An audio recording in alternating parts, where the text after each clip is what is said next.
English భాషలో ఒక క్రియ అంటే ఒక యాక్షన్ వర్డ్ తన సొంత స్వభావాన్ని వదిలేసి అసలు క్రియల్లా కాకుండా వేరే రూపంలో ప్రవర్తిస్తే ఎలా ఉంటుందో ఎప్పుడైనా ఆలోచించారా? వినడానికి కాస్త విడ్డూరంగా ఉంది కదా. ఒక సినిమాలో హీరో సడన్గా విలన్గానో కమిడియన్గానో మారిపోయినట్లు ఇంగ్లీష్ గ్రామర్లో ఈ క్రియలు వేసే మారువేషాలు చాలామందిని కన్ఫ్యూజ్ చేస్తుంటాయి. ఈనాటి మన లోతైన విశ్లేషణలో ఈ మారువేషాల వెనుక ఉన్న అసలు గుట్టును విప్పబోతున్నాం. అదే ఇన్ఫినిటివ్స్. అవునవును, ఖచ్చితంగా. పైకి ఇవి చాలా చిన్నవిగా కనిపిస్తాయి. అంటే కేవలం 2-3 అక్షరాల పదాలే. కానీ ఇంగ్లీష్ గ్రామర్ నేర్చుకునేటప్పుడు ఎవరినైనా అత్యంత సులభంగా బోల్తా కొట్టించగలిగేవి ఇవేనండి. నిజమే. చాలాసార్లు ఎక్కడ టూ వాడాలో ఎక్కడ వాడకూడదో అర్థంగాదు. అదే కదా. ఇక్కడ మనం గమనించాల్సిన ఒక ముఖ్యమైన విషయమేంటంటే, ఈ ఇన్ఫినిటివ్స్ అనేవి ఒక నిర్దిష్ట సమయంలో జరిగిన చర్యము కాకుండా సాధారణంగా ఒక చర్య గురించి మాట్లాడటానికి ఉపయోగపడతాయి. ఉదాహరణకు, ఒకరు పరిగెత్తారు అనడం ఒక వాస్తవం. కానీ పరిగెత్తడం అనే ప్రక్రియ గురించి ఒక ఐడియాగా మాట్లాడటం వేరు. అక్కడే ఈ ఇన్ఫినిటివ్స్ రంగంలోకి దిగుతాయి. హా, అంటే ఇవి ఒక రకంగా మారువేషంలో ఉండే క్రియలన్మాట. అసలు ఈ ఇన్ఫినిటివ్ అంటే ఏమిటి? నామవాచకం అంటే నౌన్, విశేషణం లేదా క్రియావిశేషణంగా ఇది ఎలా మారుతుంది? ఇందాక నేను చెప్పిన ఆ సినిమా నటుడి పోలికనే తీసుకుంటే, కథను బట్టి ఆయన క్యారెక్టర్ ఆర్టిస్ట్గా ఎలా తన పాత్రను మార్చుకుంటాడో, ఈ వర్బ్ కూడా వాక్యాన్ని బట్టి తన జాబ్ రోల్ను మార్చుకుంటుందన్నమాట. అవునా? భలే చెప్పారు. పర్ఫెక్ట్ పోలిక అది. ఆ నటుడికి ఒక 2 రకాల మేకప్ కిట్స్ ఉన్నాయని అనుకుందాం. ఈ ఇన్ఫినిటివ్స్ కూడా ప్రాథమికంగా 2 రకాలుగా ఉంటాయండి. మొదటిది ఫుల్ ఇన్ఫినిటివ్. దీనినే టు ఇన్ఫినిటివ్ అని కూడా అంటారు. ఇది టు అనే పదానికి క్రియ యొక్క బేస్ ఫామ్ను కలపడం ద్వారా ఏర్పడుతుంది. అంటే ఉదాహరణకి టు రన్, టు ఈట్ లాంటివా? Exactly. To speak, to jump, ఇవన్నీ ఫుల్ ఇన్ఫినిటివ్స్. ఓకే, మరి రెండవది ఏంటి? రెండవది బేర్ ఇన్ఫినిటివ్, లేదా దీన్నే జీరో ఇన్ఫినిటివ్ అని కూడా పిలుస్తారు. పేర్లోనే ఉన్నట్లు దీనిలో టు అనే పదం అస్సలు ఉండదు. కేవలం బేస్ వర్బ్ మాత్రమే ఉంటుంది. ఉదాహరణకు రీడ్, రైట్, స్టడీ లాంటివి. ఈ 2 రకాలు ఇంగ్లీష్ గ్రామర్ అనే నాటకంలో వేర్వేరు సమయాల్లో పనిచేస్తాయి. ఇవి ఎక్కడెక్కడ వస్తాయి అనేది అర్థమైతే చాలు, గ్రామర్ చాలా ఈజీ అయిపోతుంది. సరే, ముందుగా ఈ ఫుల్ ఇన్ఫినిటివ్ సంగతి చూద్దాం. ఈ టు రన్, టు ఈట్ అని చెప్పారు కదా, ఇవి అసలు ఎక్కడ వాడాలి, ఎందుకు వాడాలి? ఇవి వాక్యములో చాలా బహుముఖ పాత్రలు పోషిస్తాయి. ఉదాహరణకు, ఒక ఉద్దేశాన్ని లేదా పర్పస్ను తెలపడానికి దీన్ని వాడతారు. I went to the market to buy groceries అనే వాక్యం తీసుకోండి. ఇక్కడ మార్కెట్కి వెళ్లడం జరిగింది. ఎందుకు వెళ్లారు? కూరగాయలు కొనడానికి. అంటే అక్కడ టు బై అనమాట. అవును. ఇక్కడ టు బై అనేది అడ్వర్బ్ లాగా పనిచేస్తూ అసలు క్రియ అయిన వెంట్ వెనుకున్న కారణాన్ని స్పష్టం చేస్తోంది. ఓహో, అంటే మెయిన్ వర్బ్కి సపోర్టింగ్ రోల్ ప్లే చేస్తోందనమాట. మరి అడ్జెక్టివ్గా అంటే విశేషణంగా ఎలా మారుతుంది? నామవాచకాలను విశదీకరించడానికి ఇది అడ్జెక్టివ్గా కూడా పనిచేస్తోంది. I have a book to read. ఇక్కడ టు రీడ్ అనేది బుక్ అనే నౌను గురించి మరింత సమాచారం ఇస్తోందన్నమాట. ఒక్క నిమిషం. అంటే నా దగ్గర ఒక పుస్తకం ఉంది, అది దేనికోసం అంటే ఖచ్చితంగా చదవడానికి అని నిర్దిష్టంగా చెబుతోందనమాట. తల కింద దిండులా వాడటానికో బల్ల కింద సపోర్ట్ పెట్టడానికో కాదు, చదవడానికి. కరెక్ట్. అది ఆ పుస్తకం యొక్క ప్రస్తుత ఉద్దేశాన్ని వివరిస్తోంది. ఇక ఏకంగా వాక్యానికి సబ్జెక్ట్గా కూడా ఇవి వస్తుంటాయి. సబ్జెక్టుగానా? అదెలా? ఉదాహరణకు to learn English is important అని అంటాం కదా. ఇక్కడ టు లెర్న్ అనేదే ఆ వాక్యానికి ప్రధాన నామవాచకం, అంటే సబ్జెక్ట్. ఇది కాకుండా అడ్జెక్టివ్స్ తర్వాత కూడా ఇవి వస్తుంటాయి. It is good to exercise daily అన్నప్పుడు గుడ్ అనే అడ్జెక్టివ్ తర్వాత టు ఎక్సర్సైజ్ రావడం మనం గమనించవచ్చు. ఆహా, అలాగే టూ లేదా ఎనఫ్తో కలిపి కూడా వాడతారనుకుంటా. It is too hot to go outside అని అంటాం కదా. అవునవును, పర్ఫెక్ట్గా చెప్పారు. అయితే నాకు ఇక్కడొక పెద్ద సందేహం వస్తోంది. మనం ఎప్పట్నుంచో చూస్తున్న ఈ టూ అనే చిన్న పదానికి నిజంగా అంత శక్తి ఉందా? అంటే అది కేవలం ఒక ప్రిపోజిషన్ కదా. Going to school, going to temple అని మామూలుగా వాడతాము. ఒక వాక్యం మొత్తాన్ని తన గుప్పిట్లో పెట్టుకొని ఒక యాక్షన్ వర్డ్ను నౌన్గా మార్చేంత పవర్ దానికెలా వచ్చింది అంటారు? కన్ఫ్యూజ్ అవుతుంటారు. ఇంగ్లీష్ భాషలో ఈ టు అనేది కేవలం ఒక అలంకారం కాదండి. మీరన్నట్లు గోయింగ్ టు ద స్టోర్ అన్నప్పుడు ఆ టు అనేది ఒక దిశను అంటే డైరెక్షన్ను సూచిస్తోంది కదా, ఒక భౌతిక గమ్యం వైపు వెళ్లడాన్ని చూపిస్తోంది. సరిగ్గా అదే లక్షణాన్ని ఇది క్రియల వద్దకు కూడా తీసుకొస్తుంది. డైరెక్షనా? అంటే ఒక పనికి కూడా గమ్యం ఉంటుందా? ఖచ్చితంగా ఉంటుంది. ఒక క్రియకు ముందు టు పెట్టినప్పుడు ఆ చర్యకి అది ఒక ఉద్దేశాన్ని, ఒక భవిష్యత్ గమ్యాన్ని ఆపాదిస్తోంది. టు లర్న్ అన్నప్పుడు ఆ నేర్చుకోవడం అనేది ఇంకా పూర్తి కాలేదు. అది ఒక పొటెన్షియల్, జరగాల్సిన ఒక చర్యను సూచిస్తూ ఆ చర్య వైపుగా వాక్యాన్ని నడిపిస్తోంది. వావ్! భలే చెప్పారు. అదేనండి, అందుకే ఇంగ్లీష్ గ్రామర్లో టూకి అంత శక్తి ఉంది. అది ఒక వంతెన లాంటిది. ప్రస్తుత పరిస్థితి నుండి జరగబోయే చర్యకు మధ్య ఉన్న వంతెన. అద్భుతం. టూ అంటే ఒక దిశ, ఒక వంతెన. ఈ లాజిక్ నిజంగా చాలా బావుంది. అయితే ఈ లాజిక్ అన్ని చోట్ల పనిచేస్తుందా? ఎందుకంటే కొన్ని క్రియల పక్కన ఖచ్చితంగా ఈ టూ రావాల్సిందే అని ఒక రూల్ ఉంటుంది కదా. ఉదాహరణకు వాంట్, డిసైడ్ లాంటి పదాలు తీసుకుంటే ఐ వాంట్ గో అనం, ఐ వాంట్ టు గో అంటాం. అలాగే షీ డిసైడెడ్ టు స్టడీ అంటాం. ఇక్కడ టూ తప్పనిసరి. ఎందుకు? దీని వెనుకున్న మర్మమేంటి? ఆ ఇందాక మనం మాట్లాడుకున్న ఆ వంతెన లాజిక్ ఇక్కడ అద్భుతంగా అప్లై అవుతుంది. ఆ మొండి క్రియలను ఒకసారి పరిశీలిద్దాం. సోర్స్ మెటీరియల్స్లో ఇచ్చిన లిస్టు చూస్తే agree, decide, hope, want, plan, promise, refuse, expect లాంటి పదాలున్నాయి. ఇవన్నీ ఎలాంటి క్రియలంటారు? ఒకసారి ఆలోచిస్తే అగ్రీ అంటే అంగీకరించడం, డిసైడ్ అంటే నిర్ణయించుకోవడం, ప్లాన్ చేయడం. ఓ, ఇవన్నీ మన మనసులోని కోరికలను లేదా భవిష్యత్తులో మనం చేయబోయే పనులను సూచిస్తున్నాయి. అవునా? ఎగ్జాక్ట్లీ. వాటన్నిటినీ ఫార్వర్డ్ లుకింగ్ వర్బ్స్ అనొచ్చు. భవిష్యత్తు వైపు చూసే పదాలు. మీరొక పని ప్లాన్ చేస్తున్నారంటే ఆ పని ఆ క్షణంలో జరగడం లేదు, అది భవిష్యత్తులో జరగబోతోంది. మీరు నిర్ణయించుకున్నారు, కానీ ఆ నిర్ణయం యొక్క ఫలితం ఇంకా జరగలేదు. సూపర్బ్. అంటే ఐ ప్లాన్డ్ టు విజిట్ అన్నప్పుడు ప్లాన్ అనేది ఇప్పుడు జరిగింది, కానీ విజిట్ అనేది రేపో మాపో జరగాలి. కాబట్టి ఆ రెంటి మధ్య ఒక గ్యాప్ ఉంది. ఆ గ్యాప్ని ఫిల్ చేయడానికి, ఆ భవిష్యత్తుని చేరుకోవడానికి మనకు ఈ టూ అనే వంతెన ఖచ్చితంగా కావాలన్నమాట. అంతేనండి. ఈ యొక్క లాజిక్ అర్థమైతే చాలు. ఆ పెద్ద పెద్ద పట్టికలను గుడ్డిగా బట్టి పట్టాల్సిన పనే లేదు. పదంలోనే ఆ భావం ఉందో లేదో చూసుకుంటే సరిపోతుంది. ప్రామిస్, హోప్, ఎక్స్పెక్ట్ ఇవన్నీ ఇంకా జరగని వాటి గురించే కదా మాట్లాడేది. అందుకే వాటిని తర్వాత ఎప్పుడు టూ వస్తుంది. లాజిక్ తెలిస్తే గ్రామర్ ఎంత అందంగా ఉంటుందో కదా. సరే, భవిష్యత్ ఉద్దేశం ఉన్నప్పుడు టూ అనే వంతెన వాడతాం, చాలా క్లియర్గా ఉంది. కానీ ఎప్పుడూ టూ ఉంటేనే ఇన్ఫినిటివ్ అనుకునే భ్రమను తొలగించడానికి ఇందాక మీరింకొక రకం చెప్పారు. అదేంటి? బేర్ ఇన్ఫినిటివ్స్. వీటిని మనం పక్కా రూల్ బ్రేకర్స్ అనొచ్చా? ఎందుకంటే ఇవి ఆ వంతెన లేకుండానే నేరుగా యాక్షన్లోకి దూకేస్తాయి. ఇవి ఎక్కడెక్కడొస్తాయో కాస్త విడమరిచి చెప్తారా? తప్పకుండా. ఈ బేర్ ఇన్ఫినిటివ్స్ ముఖ్యంగా 2-3 చోట్ల ఎక్కువగా కనిపిస్తాయి. మొదటిది మోడల్ వర్బ్స్ తర్వాత, అంటే can, could, May, might, must, should లాంటి పదాలు. ఉదాహరణకు ఐ క్యాన్ స్విమ్ లేదా షీ మస్ట్ స్టడీ. ఇక్కడ ఐ క్యాన్ టు స్విమ్ అని ఎందుకనం? ఈ మోడల్ వర్బ్స్కున్న స్పెషాలిటీ ఏంటి? ఎందుకంటే మోడల్ వర్బ్స్ అనేవి ఇంగ్లీష్ గ్రామర్లో ఒక రకమైన విఐపీల లాంటివి. అవి నేరుగా ఒక వ్యక్తి యొక్క అంతర్గత సామర్థ్యాన్ని లేదా ఒక పని యొక్క ఆవశ్యకతను తెలుపుతాయి. ఐ కెన్ స్విమ్ అన్నప్పుడు క్యాన్ అనేది నా సామర్థ్యాన్ని ప్రత్యక్షంగా ఎటువంటి సందేహం లేకుండా చూపిస్తోంది. నాకు నా ఈత కొట్టే సామర్థ్యానికి మధ్య ఏ గ్యాప్ లేదు, కాబట్టి అక్కడ టూ అనే వంతన అవసరం లేదు.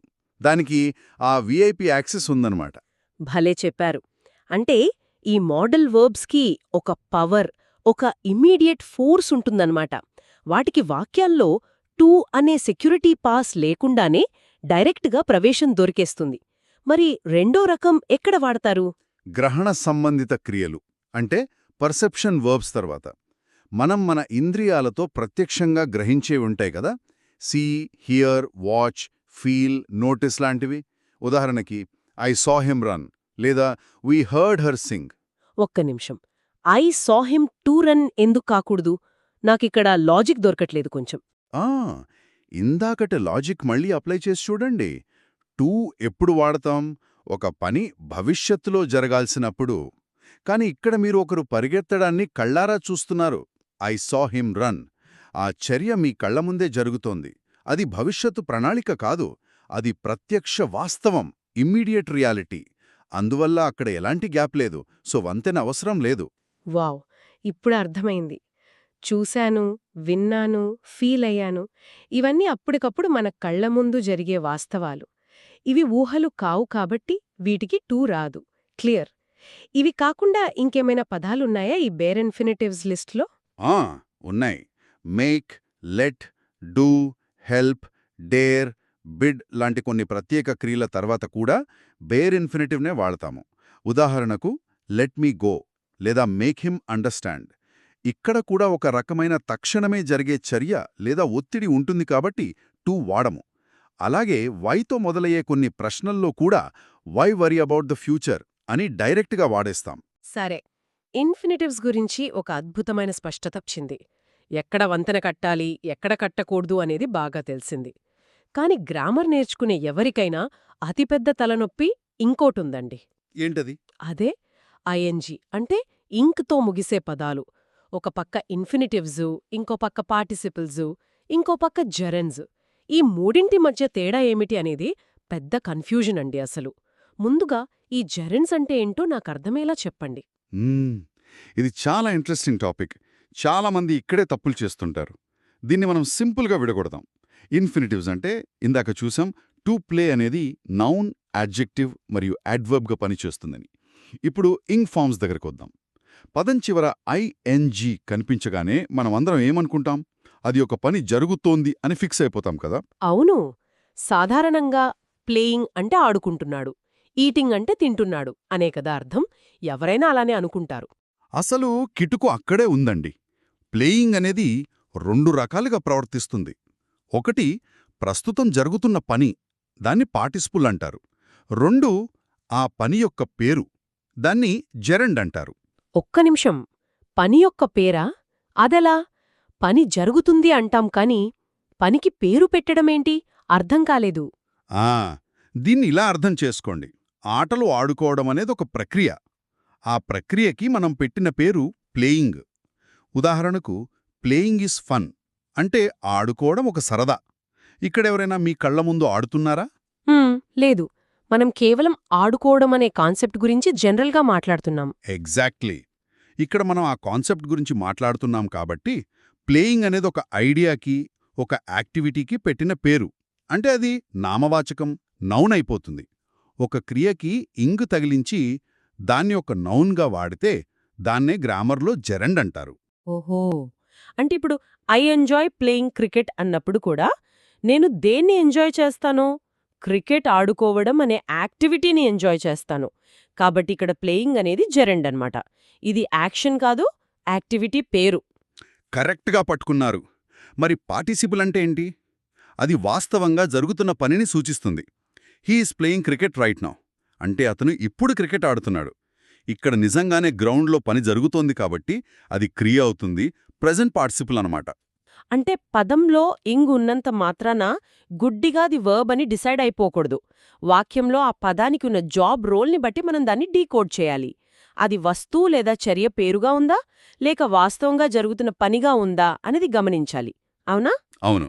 Running is good for health అంటే పరిగెత్తడం ఆరోగ్యానికి మంచిది. ఇది జెరెండ్, నౌన్.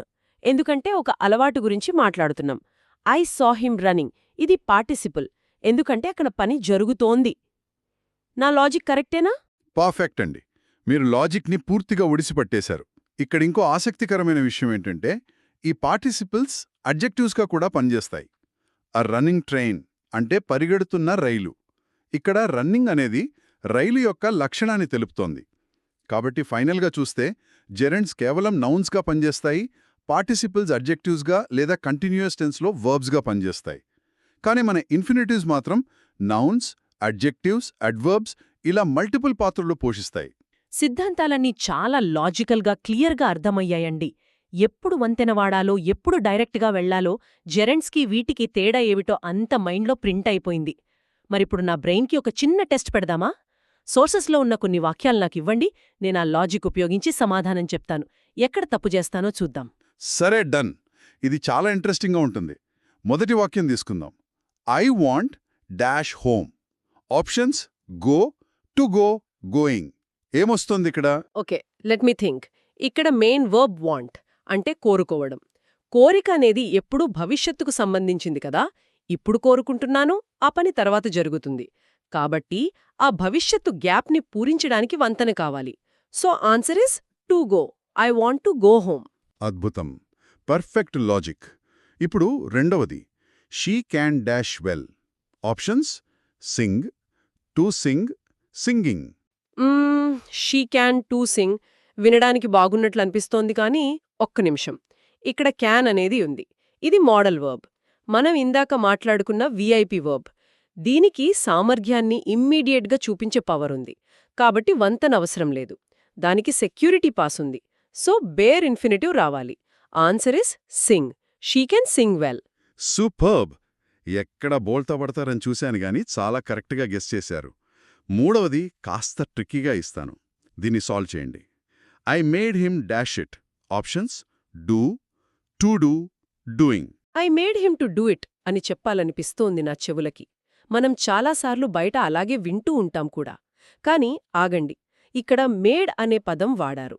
మీరు ఇందాక చెప్పిన రూల్ బ్రేకర్స్ లిస్ట్లో మేక్, లెట్, డూ లాంటి పదాలున్నాయి.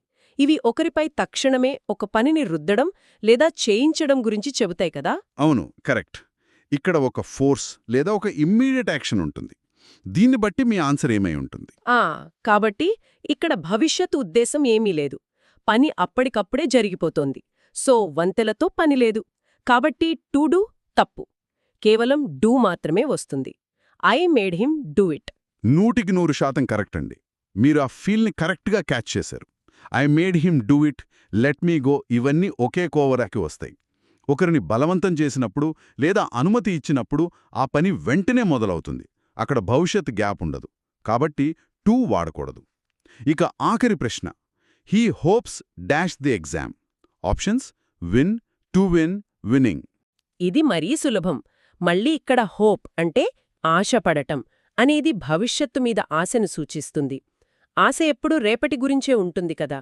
ఆశకు వాస్తవానికి మధ్య గ్యాప్ ఉంది కాబట్టి ఆ గ్యాప్ ఫిల్ చేయడానికి టు ఇన్ఫినిటివ్ రావాలి. Answer to win. He hopes to win the exam. Perfect. మీరు ఒక్క ప్రశ్న కూడా తప్పు చేయలేదండి.